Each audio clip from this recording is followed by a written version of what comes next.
Programming అనేది ఇప్పుడున్న modern digital వరల్డ్లో కార్నర్ స్టోన్ అని చెప్పుకోవచ్చు. సాఫ్ట్వేర్ డెవలప్మెంట్ నుంచి వెబ్ డిజైనింగ్ వరకు ప్రోగ్రామర్స్ ఇమ్మెన్సివ్ టెక్నాలజీస్ క్రియేట్ చేశారు మన డైలీ లైఫ్లో యూజ్ అయ్యేవి. కానీ ర్యాపిడ్ అడ్వాన్స్మెంట్తో ఆర్టిఫిషియల్ ఇంటెలిజెన్స్ కూడా గ్రో అవుతుంది.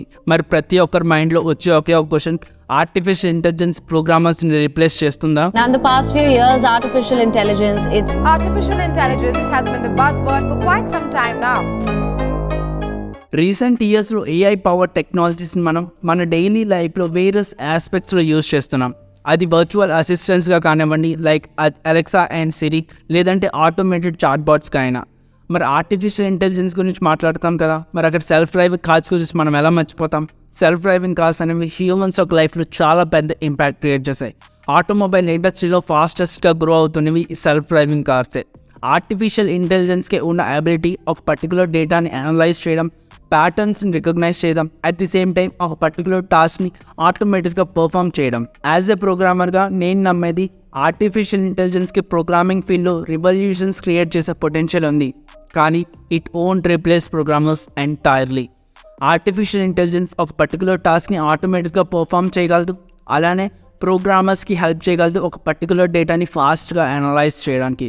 ఆర్టిఫిషియల్ ఇంటెలిజెన్స్ కూడా కొన్ని లిమిట్స్ అనేవి ఉన్నాయి. అవి క్రియేటివ్ థింకింగ్లో కానివ్వండి, లేదంటే ప్రాబ్లమ్ సాల్వింగ్లో కానివ్వండి. ప్రోగ్రామింగ్కి హ్యూమన్ ఇంట్యూషన్ చాలా అవసరం, ఈ క్రియేటివ్ థింకింగ్కే అండ్ ప్రాబ్లమ్ సాల్వింగ్ స్కిల్స్కి. సో ఇక్కడ ఆర్టిఫిషియల్ ఇంటెలిజెన్స్ బ్యాక్ స్టెప్ వేస్తుంది అనమాట. ప్రోగ్రామింగ్ అనేది జస్ట్ కోడ్ రాయడం కాదు, ఇది ఒక క్రియేటివ్ ప్రాసెస్.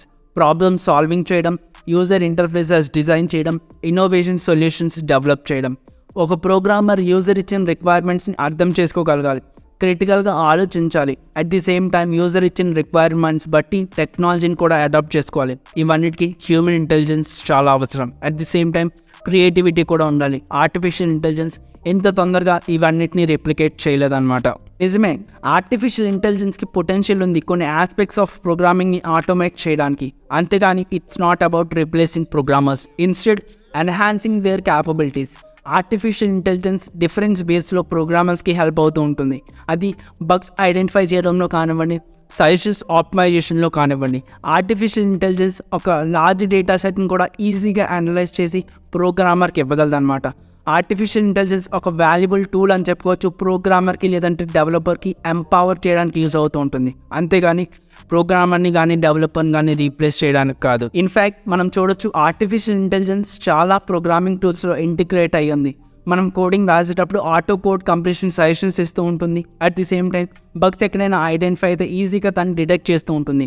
ఒక ప్రోగ్రామర్ని ఎఫెక్టివ్గా అండ్ ఎఫిషియెంట్గా చేస్తుంది ఆర్టిఫిషియల్ ఇంటెలిజెన్స్. టెక్నాలజీ ఇలానే ఎవల్యూట్ అవుతూ ఉంటుంది. ప్రోగ్రామర్స్కి ఆర్టిఫిషియల్ ఇంటెలిజెన్స్కి ఉన్న రిలేషన్షిప్ కొలాబరేటివ్గా అవుతూ ఉంటుంది.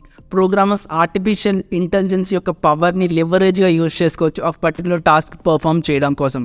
సో అప్పుడేమవుతుంది, ప్రోగ్రామర్స్కి ఆ టైం మిగులుతుంది కదా. సో ఆ టైంని తన క్రియేటివ్ థింకింగ్లో కానివ్వండి, లేదంటే ప్రాబ్లమ్ సాల్వింగ్లో ఇన్వెస్ట్మెంట్ పెడితే చాలా యూజ్ అవుతుంది ఒక ప్రోగ్రామర్స్కి. మరి మీరేమంటారు? కామెంట్ సెక్షన్లో చెప్పండి.